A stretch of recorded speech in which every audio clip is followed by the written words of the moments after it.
Olá, meninas e meninos, como vocês estão? Cá estou eu mais uma vez para mais um vídeo. Hoje nós vamos dar continuidade a essas considerações sobre o signo linguístico, especificamente abordando o Saussure.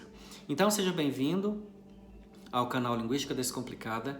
Eu sou Silvio, eu sou doutor em Linguística Aplicada, sou mestre em Linguística, sou professor no curso de Letras e no mestrado em Educação na Universidade Federal de Goiás. Se você ainda não é inscrito, eu peço que você se inscreva, curta e compartilhe os vídeos com seus colegas e, se der, comente para que o YouTube entenda que o assunto é relevante e possa torná-lo disponível para outras pessoas. Se você é estudante, foi ou não é nem foi, mas se interessa pela linguística, esse é o lugar certo para você, porque as abordagens que eu faço são teóricas, dizem respeito à teoria, mas eu procuro dar exemplos, concretizar de uma maneira mais eficiente, justamente para descomplicar o conceito para você, porque é uma ciência e, em geral, as ciências são muito densas. Então, vamos direto ao assunto. Como eu disse, nós vamos falar sobre a teoria do signo linguístico, especificamente o que o Saussure diz, já que ele é o idealizador do conceito. Então, o conceito de signo linguístico em Saussure vai aparecer quando ele dá o conceito do que é língua. E o que é língua para o Saussure? Sistema de signos formados pela união de sentido e imagem acústica.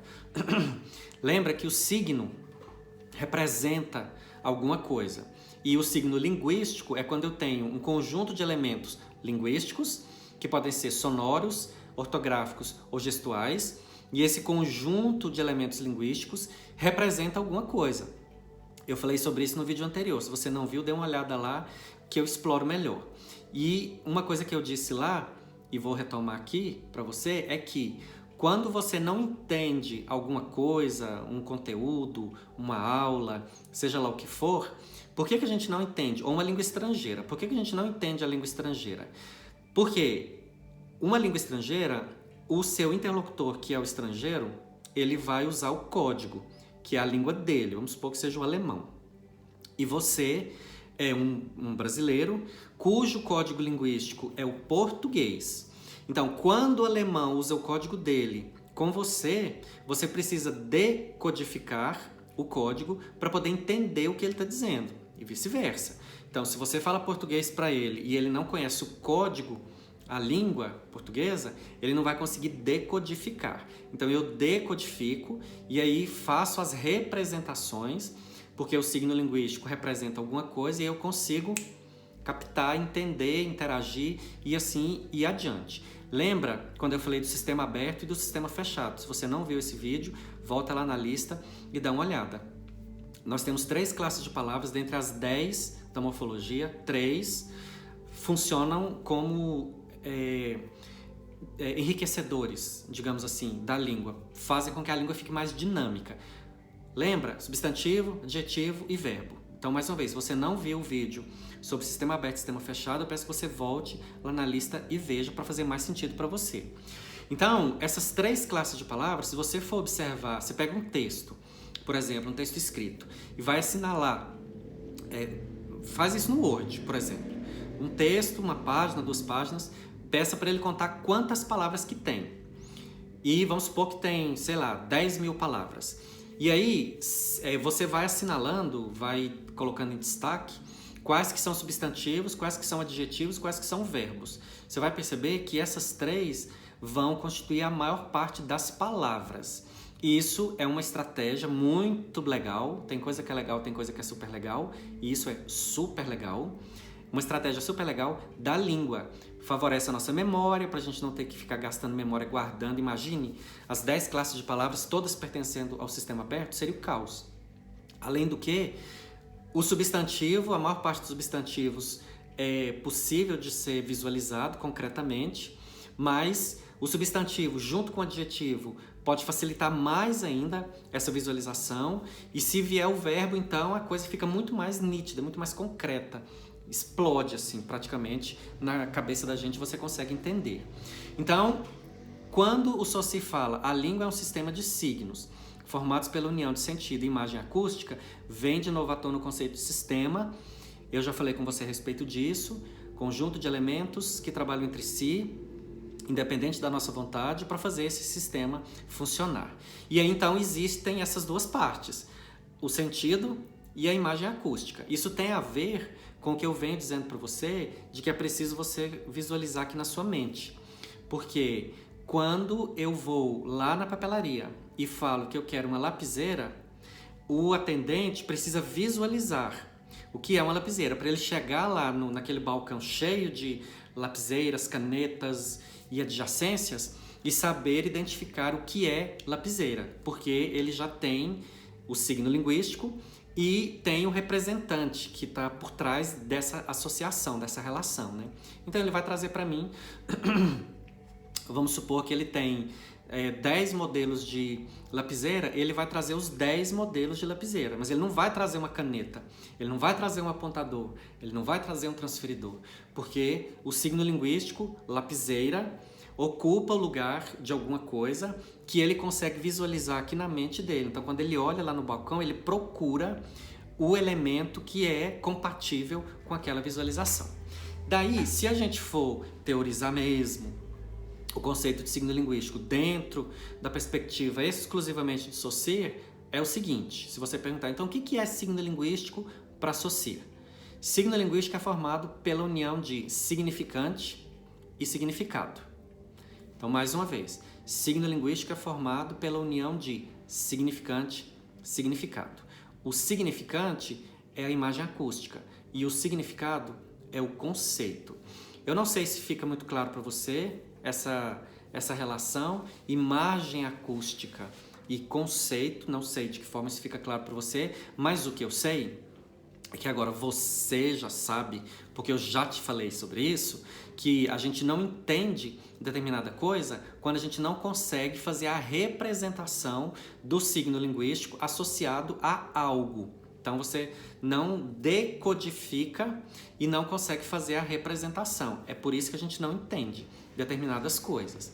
Agora, uma coisa que o Saussure dizia e que às vezes tende a dificultar o entendimento do conceito, ele dizia o seguinte: o signo linguístico não une uma coisa e uma palavra, mas um conceito e uma imagem acústica.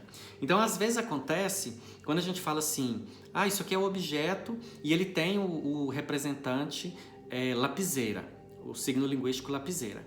Às vezes acontece da pessoa achar que isso aqui que é o signo linguístico. Isso aqui não é o signo, isso aqui é a lapiseira, isso aqui é o objeto, isso aqui é o concreto. E eu posso até precisar do concreto, pelo menos uma vez, para eu conseguir fazer a associação, essa representação. Mas, para eu utilizar o signo linguístico, eu não preciso do objeto concreto, porque eu já tenho o representante, que é justamente o signo linguístico. Então, eu vou ler mais uma vez para você absorver melhor. O signo linguístico não une uma coisa, a coisa, e uma palavra, a lapiseira, mas um conceito e uma imagem acústica. O que isso quer dizer? Isso quer dizer que, para eu conseguir fazer essa associação entre o significante e o significado, lembrando, significante e significado são as duas partes constituintes do conceito de signo linguístico para Saussure. Para eu conseguir, então, associar essas duas coisas, eu preciso conseguir ter o conceito e a imagem acústica. E o que é o conceito? Em linhas bem gerais, o conceito é você responder a pergunta: o que é? Então, o que é uma lapiseira? O que é uma caneta? O que é uma cadeira? Quando você consegue dizer o que é, você tem o conceito. Agora, o curioso é que a relação entre a imagem acústica e o conceito é quase automática. Uma coisa reclama a outra. O Saussure fala isso. É meio assim instantâneo. Igual colocar o dedo lá no interruptor e se a lâmpada não estiver queimada ou se não houver nenhum defeito na instalação elétrica, eu coloco o dedo no interruptor e a lâmpada acende. Assim, essa relação entre imagem acústica e conceito ou significante e significado. Aí uma outra coisa, o vínculo que une o nome a alguma coisa parece ser uma operação simples, só que não é. Então, já houve no passado bem passado, uma discussão uma preocupação a respeito da relação que existe entre os objetos e os nomes que os objetos têm. Isso lá na filosofia clássica. Então, existe um livro chamado Crátilo, que são diálogos dos filósofos. Neste livro, a gente percebe a existência já de uma preocupação entre a relação existente com o nome e o objeto, ou o objeto e o nome que o representa. Aí eu pergunto para você, o que que você acha? A gente consegue explicar de uma maneira coerente, efetiva, eficiente, a relação existente entre os nomes e os objetos que eles representam? Você acha que você consegue? E vamos dar de um ponto de vista simples, com relação ao seu nome próprio. Você consegue explicar a relação que existe entre você e o nome que você tem? E aí não é uma pergunta com a resposta do tipo assim, eu tenho esse nome porque era o nome do meu pai, ou porque era o nome da minha avó, ou porque meu pai quis homenagear um jogador de futebol, alguma coisa assim. Não é nesse sentido a pergunta.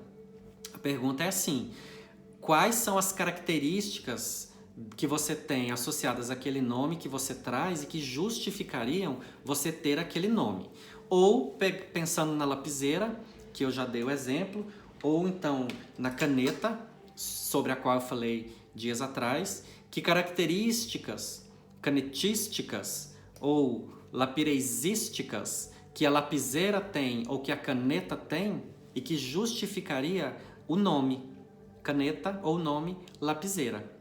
É isso que eu quero fazer você absorver quando eu disse, e não fui eu que disse, tá? É o Saussure. O vínculo que une o nome a algo parece ser uma operação simples, mas não é. É muito complexa. A vantagem é assim, é que uma vez conectado esse nome, a gente absorve e vai embora. Mas às vezes demora. Vou dar um exemplo que é assim, corriqueiro e que talvez faça sentido para você. Nome de rua ou apelido. Você deve conhecer pessoas que têm apelido, talvez até mesmo você tem. E o apelido fica tão grudado à identidade daquela pessoa que às vezes a gente até esquece o nome dela, ou quando alguém se refere a ela usando o nome, você sabe o nome, mas você está tão acostumado a usar só o apelido que quando alguém se refere àquela pessoa usando o apelido, você não consegue conectar, porque aquele signo linguístico para você não representa uma pessoa, muito menos aquela. Vou dar um exemplo próprio. Eu tinha um primo que morava na minha casa, ele veio para cá para estudar, ele morava na cidade do interior e veio estudar. O nome dele é Joaquim. O nome do nosso avô materno era Joaquim. Então ele tem o nome do nosso avô, então é Joaquim Neto. E todo mundo na família chama até hoje o Joaquim de Neto. E ele veio para estudar e lá na faculdade as pessoas chamavam ele pelo nome dele, que é Joaquim, e não por Neto, como nós da família chamamos. E aí um belo dia um colega dele liga aqui em casa para falar com ele, para marcar um estudo em grupo.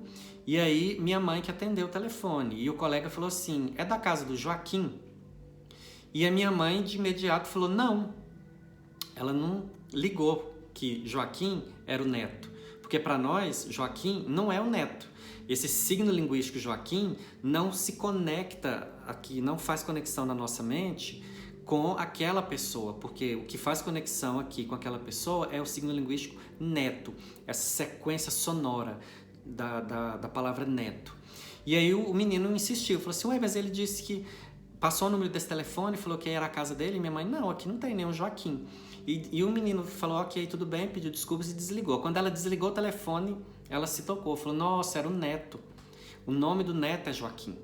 Então, o que aconteceu? A sequência sonora, a representação linguística Joaquim não trouxe na mente dela nenhuma imagem. Por isso que só se fala que não é uma palavra e uma coisa, mas uma imagem acústica, um significante, a um conceito, a um significado.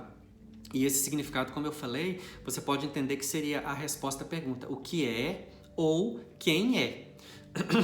Então, no caso de nome de rua, não sei se já aconteceu com você, de você morar na cidade já há muito tempo e ter uma rua com o nome X. e você está prontamente acostumado àquele nome. E aí, por um motivo ou outro, a prefeitura muda o nome da rua.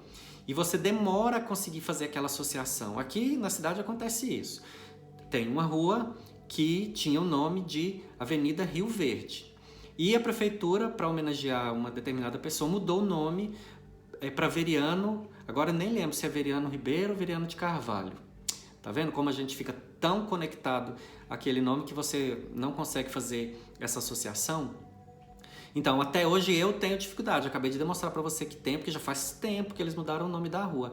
Mas até hoje eu tenho dificuldade, porque se alguém chegar para mim, eu conheço bem a cidade, moro aqui há 46 anos. Se a pessoa chegar para mim e falar assim, onde é a rua Veriano? Agora eu esqueci se é Ribeiro, se é de Carvalho, se é Silva. Eu provavelmente vou ter dificuldade de me lembrar. Falar, nessa rua é a que antigamente era chamada de Rio Verde. Mas se ele falar para mim, onde é a Avenida Rio Verde? Prontamente eu vou dar a resposta para ele. Por quê? Essa sequência sonora, Avenida Rio Verde, traz para mim uma imagem. Justamente porque eu sei onde é, onde fica, como é que chega lá.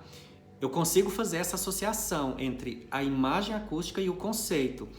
Por isso, um outro motivo do Saussure falar que não era uma palavra uma coisa, é porque no caso de nome de rua, não é uma coisa, a rua não é uma coisa. Mas você tem uma imagem acústica e um conceito. Então, Avenida Rio Verde vai ao encontro da imagem acústica, do significante, e quando eu formo aqui na minha imagem o lugar geográfico, o caminho geográfico que eu preciso seguir para chegar lá, eu já consigo fazer a associação, e aí você percebe que tem o significante, a imagem acústica, e o significado, que é o conceito. Bom, o que você está achando de tudo isso? Isso não é super legal? Dá uma comentadinha aí para mim, para eu saber o que você está achando, se está ficando claro. Se eu sei que o conceito de signo linguístico é complexo. Se você está conseguindo seguir, acompanhar, se os exemplos que eu estou dando estão sendo suficientes, eu preciso, por favor, do seu feedback para eu poder cada vez mais fazer uma abordagem descomplicada. O meu objetivo é que você consiga vencer a barreira que em geral é tão comum, associada ao fato de que a linguística é uma ciência complicada. Então, curta, compartilhe, convide os seus amigos para se inscrever e se inscreva você também. No próximo vídeo eu vou continuar falando sobre o conceito de signo linguístico na perspectiva do Saussure, ok? Eu espero você lá então. Até mais e obrigado.